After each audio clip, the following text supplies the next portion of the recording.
এই দাঁড়া দাঁড়া, বাইক এখানেই থামা। আমাদের নদী থেকে পানি নিতে চাই ছেলে। ছাড় ছাড়, বালতিগুলো ছাড় দে আমাকে। কিন্তু কেন? তোর বাবার নদী যে না জিজ্ঞাসা করে পানি নিবি? তুই তো অন্য গ্রামের, কিন্তু আমাদের গ্রামের মানুষরা এখান থেকে পানি নিবে। যা ভাগ এখান থেকে, সর। এই নদীর পানিগুলো শুধু আমাদের। আরে ওই যে দোকান, ওই দোকানের সামনে থামা। আরে ভাই, আমাকে একটা পানির বোতল দিন, গলা শুকায় গেছে। কত টাকা হয়েছে ভাই? এই মাসে আমরা পানির কোনো টাকা নিব না। কেন নিবেন না ভাই?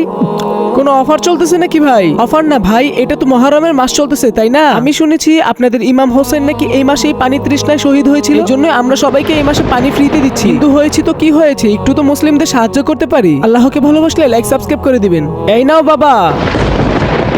বাবা, ওনারাই সেই লোক। আমি পানি পান করার জন্য যে পানিগুলো নিয়ে আসছিলাম, তারাই আমাকে পানিগুলো আনতে দেয়নি। তারা পানি আনতে দেয়নি আমাকে, কিন্তু আমাকে মেরেছিল। ভাই, মহরমের মাস চলতেছে আর আপনারা এই কাজটা কিভাবে করলেন? কিছু ভালো কাজ করার চেষ্টা করুন। ভাই, আমাদের মাফ করে দিন, আমাদের ভুলটা আমরা বুঝতে পেরেছি।